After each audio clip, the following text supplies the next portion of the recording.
चिता जलने के बाद 1 घंटे तक आत्मा श्मशान में क्यों खड़ी रहती है? गरुड़ पुराण का रहस्य। जय श्री कृष्ण मित्रों। जब किसी इंसान की मृत्यु होती है तो उसके घर के बाहर भीड़ लग जाती है, रिश्तेदार जमा हो जाते हैं, रोना धोना मच जाता है और फिर एक अंतिम यात्रा निकलती है। श्मशान घाट की तरफ राम नाम सत्य है के नारे लगते हैं और उस शरीर को, जिसे कल तक मखमल के गद्दों पर नींद नहीं आती थी, उसे लकड़ियों के ढेर पर लिटा दिया जाता है, आग लगा दी जाती है और जब वो शरीर धू धू करके जलने लगता है तो धीरे धीरे सारे रिश्तेदार, सारे दोस्त और परिवार वाले वहां से जाने लगते हैं। वो पीछे मुड़कर भी नहीं देखते, ये सोचकर कि अब सब खत्म हो गया। लेकिन क्या सच में सब खत्म हो गया है? यहीं से शुरू होता है वो भयानक और रोंगटे खड़े कर देने वाला सच, जिसके बारे में गरुड़ पुराण के प्रेत खंड में विस्तार से लिखा गया है। जब श्मशान में आखिरी आदमी भी चला जाता है, जब चिता की आग बुझने लगती है और सिर्फ गर्म राख और सन्नाटा बचता है, तब वहां एक शख्स खड़ा रह जाता है।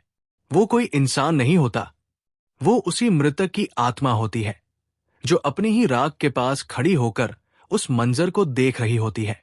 जरा सोचिए, वो आत्मा जो कुछ घंटे पहले तक उस शरीर के अंदर थी, जो उस शरीर को अपना मानती थी, आज वो उस शरीर को राख के ढेर में बदला हुआ देख रही है। उसे विश्वास नहीं होता कि जिस शरीर को उसने पूरी जिंदगी संवारा, खिलाया पिलाया और सुरक्षित रखा, जिस चेहरे को आईने में देखकर उसे गुरूर होता था, वो अब एक मुट्ठी राख बन चुका है। गरुड़ पुराण कहता है कि दाह संस्कार के ठीक बाद का 1 घंटा आत्मा के लिए सबसे ज्यादा कष्टदायी, डरावना और भारी होता है। ये वो समय होता है जब आत्मा को पहली बार ये एहसास होता है कि वो अब इस भौतिक दुनिया का हिस्सा नहीं रही। इस 1 घंटे में श्मशान की उस भयानक खामोशी में आत्मा के साथ क्या क्या घटता है, उसे क्या दिखाई देता है और वो वहां से तुरंत यमलोक क्यों नहीं जाती? आज हम इसी गहरे रहस्य से पर्दा उठाएंगे। ये वीडियो कमजोर दिल वालों के लिए नहीं है, क्योंकि इसमें मौत के बाद का वो नंगा सच है जिसे सुनने के लिए कलेजा चाहिए। सबसे पहले हमें उस स्थिति को समझना होगा जब शरीर जल रहा होता है। शास्त्रों के अनुसार जब तक शरीर पूरी तरह नहीं जल जाता, तब तक आत्मा को एक मोह रहता है। उसे लगता है कि शायद मैं वापस इस शरीर में प्रवेश कर सकूं, शायद मैं फिर से जिंदा हो सकूं। वो बार बार उस जलते हुए शरीर के पास जाती है, उसके चारों तरफ चक्कर लगाती है, लेकिन आग की तपन और यमदूतों का अदृश्य पाश उसे उस शरीर में घुसने नहीं देता। वो देखती है कि कैसे उसकी त्वचा जल रही है, कैसे उसकी हड्डियां चटक रही है। ये दृश्य उसके लिए किसी प्रलय से कम नहीं होता। और फिर आता है वो दर्दनाक पल जिसे कपाल क्रिया कहते हैं, जब घर का कोई सदस्य या बेटा बांस के डंडे से जलते हुए शव के सिर पर प्रहार करता है और सिर को फोड़ देता है। ये दृश्य देखने में जितना भयानक है, आत्मा के लिए उससे कहीं ज्यादा पीड़ादायक है। गरुड़ पुराण कहता है कि जैसे ही कपाल फटता है, एक जोरदार धमाका होता है जो सिर्फ आत्मा को सुनाई देता है। ये वो पल है जब आत्मा का उस शरीर से आखिरी बंधन टूट जाता है। उसे समझ आ जाता है कि अब वापसी का कोई रास्ता नहीं बचा, ये दरवाजा हमेशा के लिए बंद हो चुका है। लेकिन असली कहानी तो इसके बाद शुरू होती है। जब कपाल क्रिया हो जाती है और शरीर जलकर खाक हो जाता है, तब नियम के अनुसार घर वाले और रिश्तेदार वहां से लौटने लगते हैं। शास्त्रों में सख्त नियम है कि श्मशान से लौटते वक्त पीछे मुड़कर नहीं देखना चाहिए। क्या आपने कभी सोचा है कि ऐसा क्यों कहा जाता है? इसके पीछे एक बहुत बड़ा और डरावना कारण है। जब परिवार वाले वहां से जाने लगते हैं तो आत्मा घबरा जाती है। उसे लगता है कि ये लोग मुझे इस सुनसान और डरावनी जगह पर अकेला छोड़कर कहां जा रहे हैं। वो चिल्लाती है, आवाज देती है कि रुको, मुझे भी साथ ले चलो, मैं यहां अकेला नहीं रह सकता।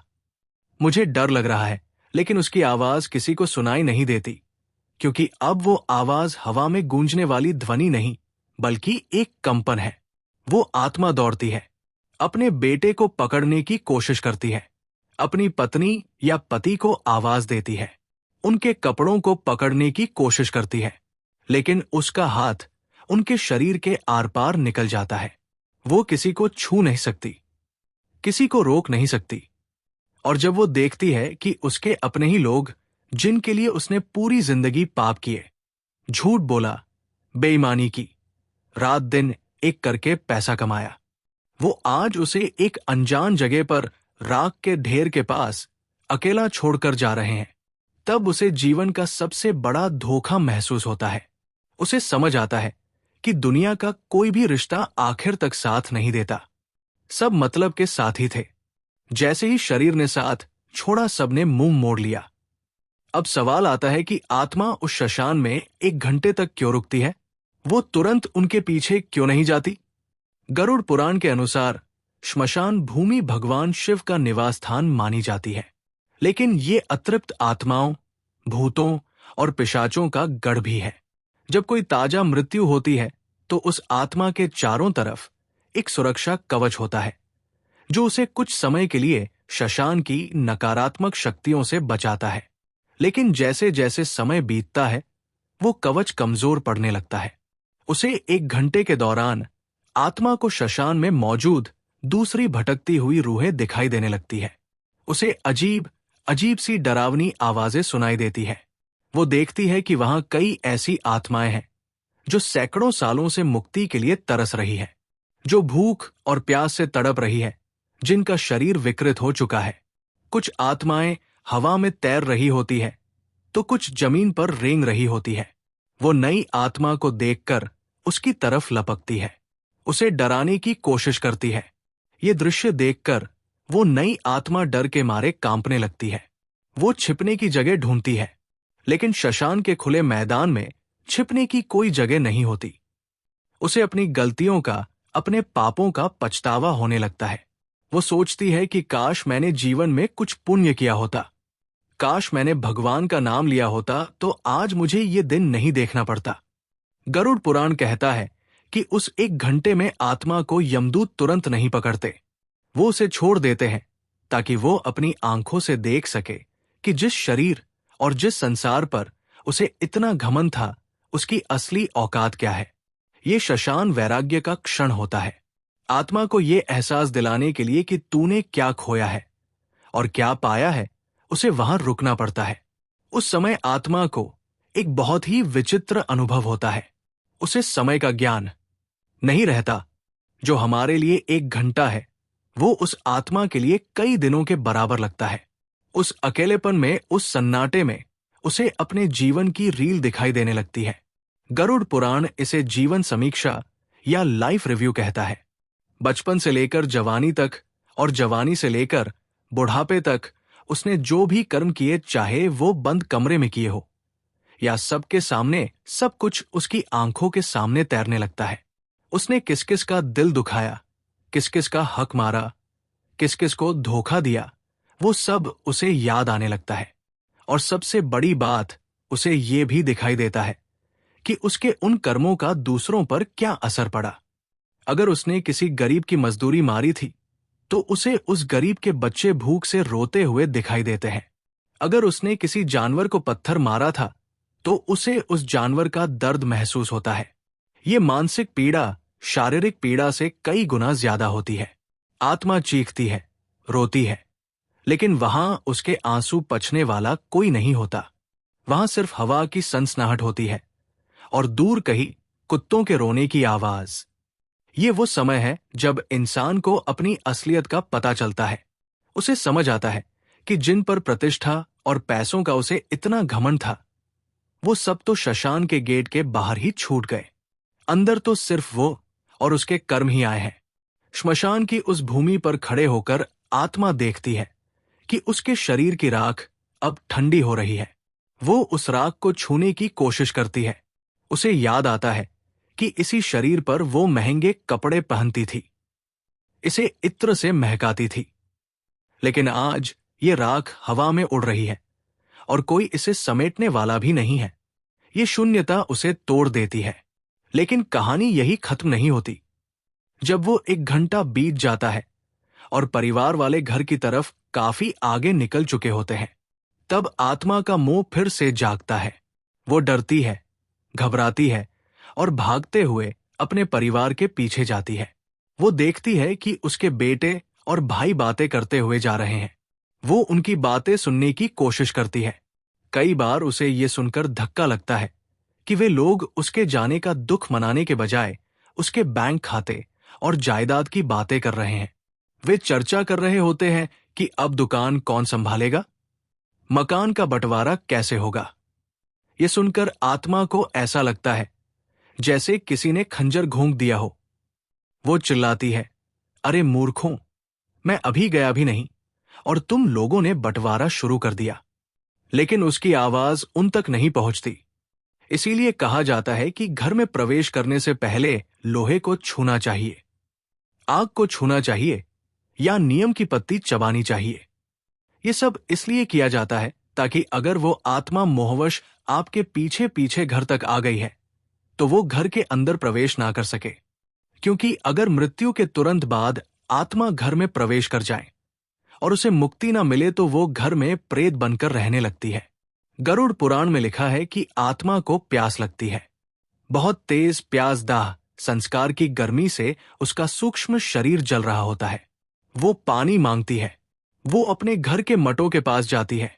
वो अपने रिश्तेदारों के पास जाती है जो पानी पी रहे होते हैं, लेकिन वो पानी पी नहीं सकती। उसकी गर्दन, जिसे गरुड़ पुराण में सुई की नोक जैसा बताया गया है, इतनी पतली हो जाती है कि वो पानी की एक बूंद भी निगल नहीं पाती। ये सजा है उस मोह की जो उसने जीवन भर पाला था। उसे भूख लगती है। वो अपने घर की रसोई में जाती है जहां उसका मनपसंद खाना बनता था, लेकिन वो उसे खा नहीं सकती। वो सिर्फ उसकी खुशबू ले सकती है। यहां बेब्स उसे तोड़कर रख देती है। उस 1 घंटे के बाद जब आत्मा अपने घर पहुंचती है तो वो वहां का नजारा देखती है। वो देखती है कि लोग उसकी फोटो पर माला चढ़ा रहे हैं।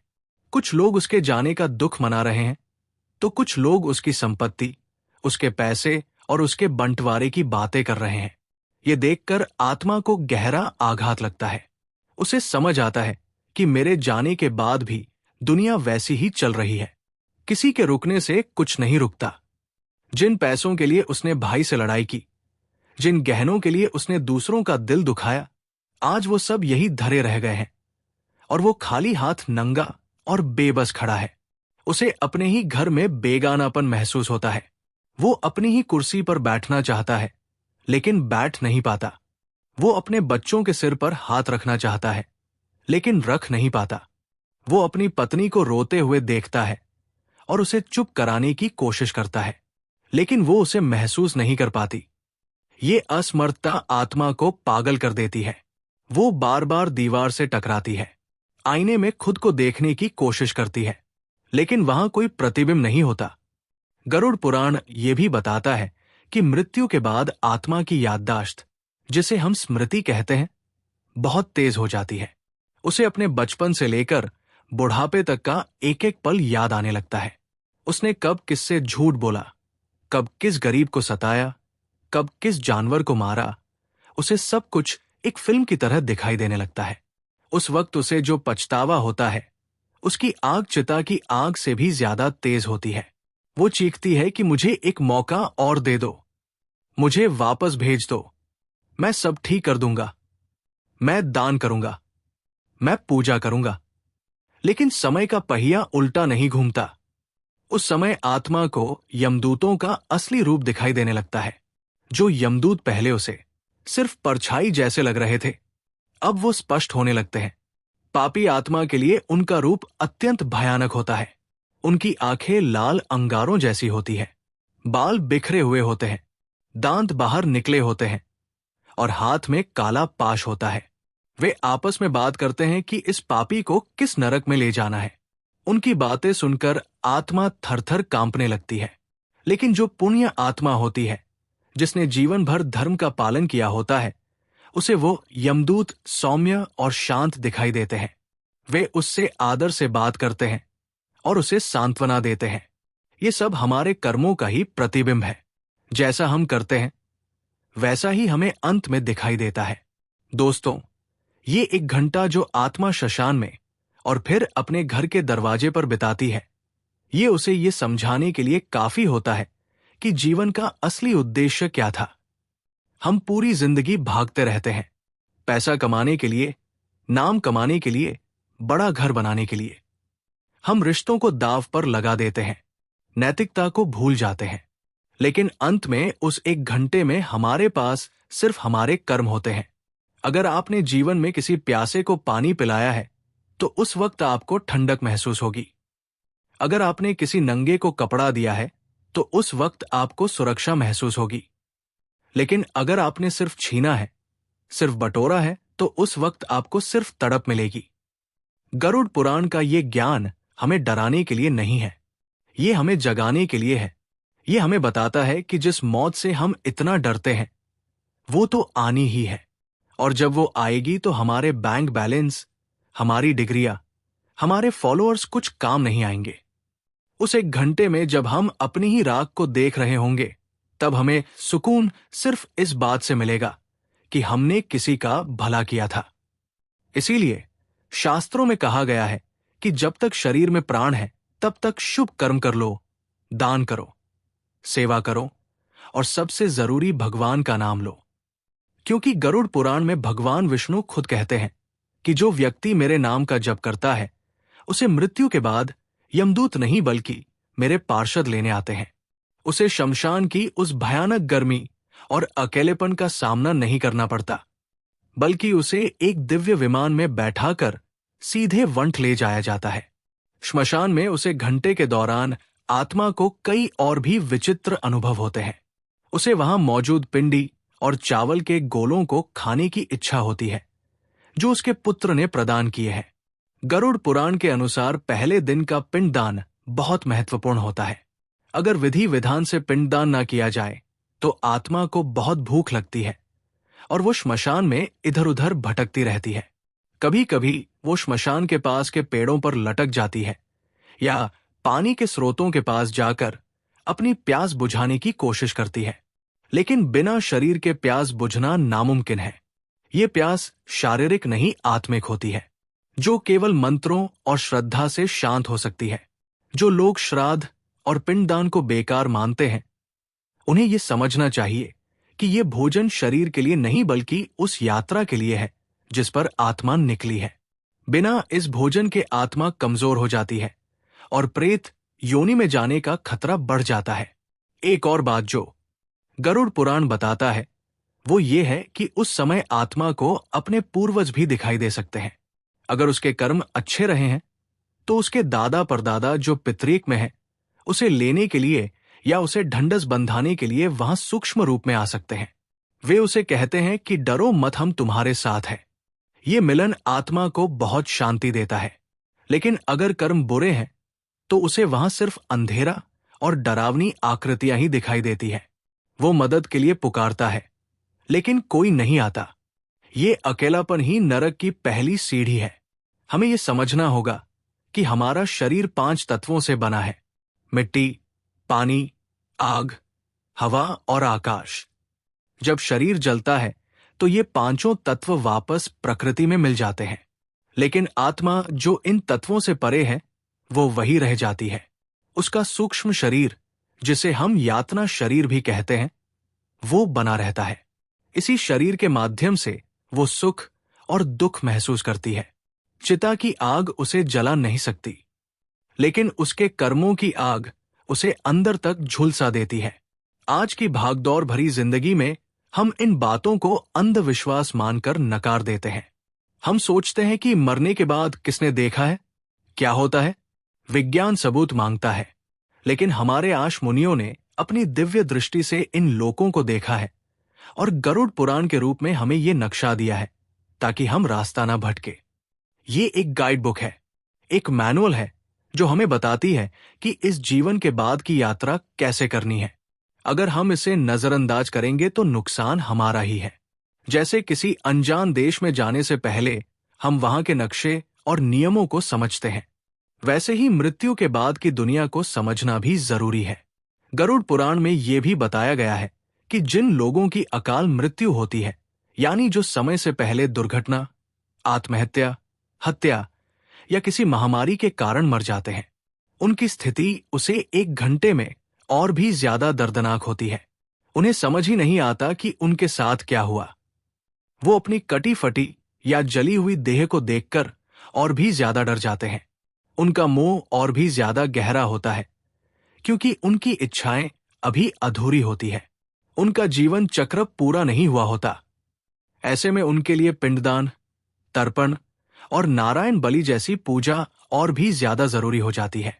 अगर आपके परिवार में या जान पहचान में किसी की ऐसी मृत्यु हुई हो तो उनके नाम से विशेष पूजा या दान जरूर करना चाहिए, ताकि उसे घंटे की तड़प से उन्हें थोड़ी राहत मिल सके और वे प्रेत योनि में ना भटके। तो दोस्तों, आज रात जब आप सोने जाएं तो एक बार सोचिएगा जरूर कि अगर कल मेरी आंख ना खुले और मैं उस श्मशान में अपनी राख के पास खड़ा रहूं तो मेरे पास खुश होने के लिए क्या होगा? क्या मेरे पास कोई ऐसा कर्म है जिसे देखकर मैं कह सकूं कि हां, मेरा जीवन सफल था? अगर जवाब ना है तो अभी भी देर नहीं हुई है। सांसें चल रही है, मतलब मौका बाकी है। आज से ही, अभी से ही अपने जीवन की दिशा बदल दीजिए। नफरत छोड़िए, प्रेम बांटिए, लालच छोड़िए, दान कीजिए और अहंकार छोड़िए। भक्ति कीजिए, अपने माता पिता की सेवा कीजिए, क्योंकि गरुड़ पुराण कहता है कि जो अपने माता पिता को दुख देता है उसे यमलोक के मार्ग में आग पर चलना पड़ता है। जो पराई स्त्री पर बुरी नजर डालता है उसकी आंखों में लोहे की सलाखें डाली जाती है। जो धोखे से धन कमाता है उसे वहां सांप बिच्छुओं के बीच रहना पड़ता है। ये सब रूपक नहीं है, ये वो सच है जिनका सामना हमें करना है, क्योंकि अंत में उसे 1 घंटे में सिर्फ यही काम आएगा। बाकी सब यही का यही राख के ढेर में मिल जाएगा। आपके बड़े मकान, आपकी गाड़ियां, आपके गहने सब दूसरे लोग ले लेंगे। आपका शरीर भी आपसे छीन लिया जाएगा। आपके पास बचेगा तो केवल आपका स्वभाव और आपके कर्म। अगर आज की ये जानकारी, ये सत्य आपके दिल तक पहुंचा हो तो इसे केवल एक वीडियो समझकर मत भूल जाइएगा। ये एक चेतावनी है, एक संकेत है। इसे अपने जीवन में उतारिए। और अगर आप चाहते हैं कि आपके पूर्वजों को, आपके पितरों को शांति मिले तो कमेंट में पूरी श्रद्धा के साथ ओम नमो नारायण या ओम शांति जरूर लिखें।